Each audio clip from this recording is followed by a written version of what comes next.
Yeah, so my name is Mitch Mahoney. I'm a Bunurong artist. I'm originally from my river country up around Mildura, and I currently live in Melbourne, Victoria on my traditional country.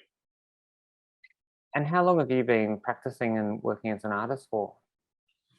Um, so I started my practice with the making of my first Possum King cloak for my family when I was 16. I'm 24 this year, so 8 years all up in practicing. But I think in terms of really making artworks as a large part of my life, about 4 or 5 years now. When I look at your practice, I can see the influence of possum skin making, which is such an important story for people in the Southeast. And I guess I was keen for you to describe the importance of that practice to you and how it has impacted even in prints or all the kind of practices and engagements you work with. Yeah, so starting in Possum King Cloakworks, I think it really taught me the value of the story and the value of the meaning behind artworks and how our art connects to our cultural heritage, and how they tell stories of the past, but then at the same time, using traditional methods to tell stories of the now and, using those stories to then help educate the kids of the future. So a lot of what I do, my practice, like from a design aspect, the Southeast line drawing, as you can see behind me, is very much so my style. I try to keep within traditional parameters in terms of how we use lines and curves to depict our country, but obviously with contemporary designs that can be seen behind me.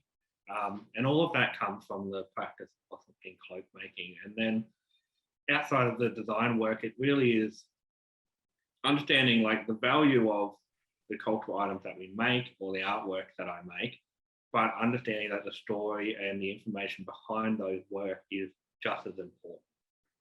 It's been something that's really been embedded with me from all of my time, going to Possum King cloak workshops with Annie Vicky, Annie Marie Clark, and Annie Lee Darrick, and then also running some of my own workshops later on. And I think that's definitely a key part of, not only your work, but I think a lot of our, artists from the Southeast is sharing those stories and engaging with audiences. What have been some of, I guess, really important experiences for you about sharing those stories with audience members and the value that creates for our communities? Oh, there's so many. I'll try and actually think of one. So I think for me personally, like the value in, there's two sides of it. So like in terms of things like Possum King cloak workshop, there's huge value in me being able to share my cultural knowledge, but more importantly, meet elders of different mobs and of my community and learn things from them through yarning and talking in these processes, where like a lot of the time it's seen as I'm going to share knowledge, for these community members, but in realisticness, I share the knowledge of Possum King cloak making, but generally I learn so much more every single time I go to a workshop. And it's similar, so when I work with the broader public on large scale ephemeral artworks like I've done this year and the year before with the Eel Trap project and our Weaving Sustainable Culture project, where we made 7 River Reed canoes that went out into Footscray Community Arts Rose Garden. Those engagements with the general public have been a similar thing where I'm kind of, giving a glimpse of this cultural heritage that's connected to these practices, whether it be talking about the practices of collecting materials, where they come from, what those environments are, the importance of those environments, and then talking about the importance of the objects we are making. So things like canoes or eel traps, even though we didn't make a traditional eel trap a lot, but talking about those systems and practices. But at the same time, the value in meeting the local community and the diversity of the people who are within our local community, especially around Footscray, where I've done a lot of that work, has just it has no limits, like meeting fantastic community members who are interested in Indigenous culture, interested in being involved, but at the same time have their own, amazing projects or things that they're doing in their life or just careers where they manage to teach you about all these other aspects of their culture or their heritage. And we have people like from children to quite elderly people involved from almost every country in the world, all over the world, being involved. So really, it's just about that sharing process. And I think like the making the artwork is almost just a premise to have a yarn and have conversations with people. And that's really the most important bit of it. And I guess for me, that definitely encapsulates what, some of the important parameters of the market are about sharing knowledge and connecting with community to sort of create better bridges between, Aboriginal communities in the southeast and mainstream communities, so they understand a little bit more about, not only about us, but, about the significance of the country that they live on. You've been lucky enough to come to some of the markets that when we've been able to have them on site with people. I was wondering, what have been some of the benefits for you coming to the markets and sharing your works and stories with people? Oh, so many. It's a chance for, like, for me particularly, it's a chance to see other artists and other makers and build relationships and get to know people. And because of, like, the kind of vastness of artists that are at the market and all their different practices, it's a chance to see other people's practices and have this sharing between artists of, what they do, what I do, different stuff like that. Like for me, and also not just that, but because of the recurringness of the market and that we have, some of like newcomers, but also the same people coming, it's a chance to see the progression of their career and catch up on where they're at and what they're doing and share advice with each other and support each other in our own practices. I think the first time I met Uncle Mick Harding was at one of the markets, and I'd consider him a good friend now, and he's someone who I'd be more than happy to send a text if I ever needed, any help. Or so it's building those relationships that are really just so vital for artists, because I think, being an artist alone, there aren't many other artists that you meet around the place, let alone being an Indigenous artist.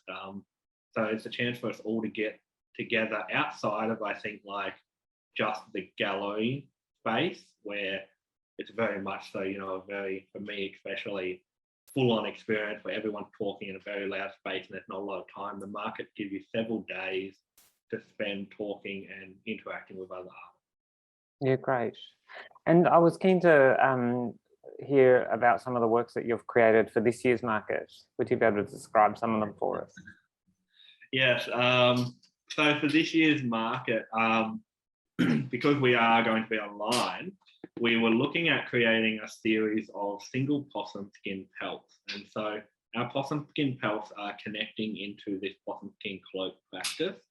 And what they are is, instead of being, a large cultural item that a possum skin cloak is, something that really is designed for Indigenous communities to tell their stories and stuff like that. It's a single pelt that is telling a very, focused view of the story of the particular image that's on it. And a lot of those stories are, some are older stories that come from my original cloaks and some of the work I've done, but quite a few of them are new stories talking about new learnings that have happened in my life, my mother's life, and my little sister's life. So it's talking about, some of the native plants we started to come really in, like, had a relationship with, things like the wattle tree, talking about the value of that plant, what we use it for, how it kind of contributes to the larger environment without me breaking it down into a very long spiel. Talking about some of our traditional design, some of the key animals that are part of our waterways here in both Melbourne and New South Wales, because Mum and my sister Molly are also two of the co-artists on the project, and so they also have influence from the area in which they live. And so, yeah, as a whole, like, our single pelts is something where we want something that, the general community can have and learn these stories, and something that's available for everybody. So the way of, having that small scale storytelling on a cloak, on a pelt that connects into possum skin cloak practices. No, and they're beautiful, beautiful things. I guess I wanted to end maybe just with one last question, just to say, What do you think it is that's so special about the Southeast that makes us, I guess, a unique part of the country, a unique community, and I guess just a unique part of the world? Um, it's such a huge question. It's a great question. I just, for the Southeast, like, in my mind, it just seems to be such an amazing place because we are so filled with these strong activist artists who are both making amazing works but at the same time working so hard to educate people about our culture here in the Southeast, how we do things. And almost, for me particularly as an artist, my favorite thing that I like to see is that a lot of our artists aren't just artists, they're also leaders of communities, and they're people who are working in a very large way, you know, to recreate, like to re-practice traditional practices that may have been lost through colonization, to help communities reconnect, you know, to their cultural items and their artworks. And so it's something I imagine, you know, we see across all of Australia, but here in the Southeast particularly, I see a lot of artists who are so much more than I think what people just expect artists to be. They're really leaders within their communities. Yeah, no, that's great. Well, I think that's everything. So as always, it's been, you know, it's always really lovely to talk to you, and it's always really great to have you involved in the market. So fingers crossed next year we can all get back together. Yeah, I can't wait to get back together. It'll be fantastic.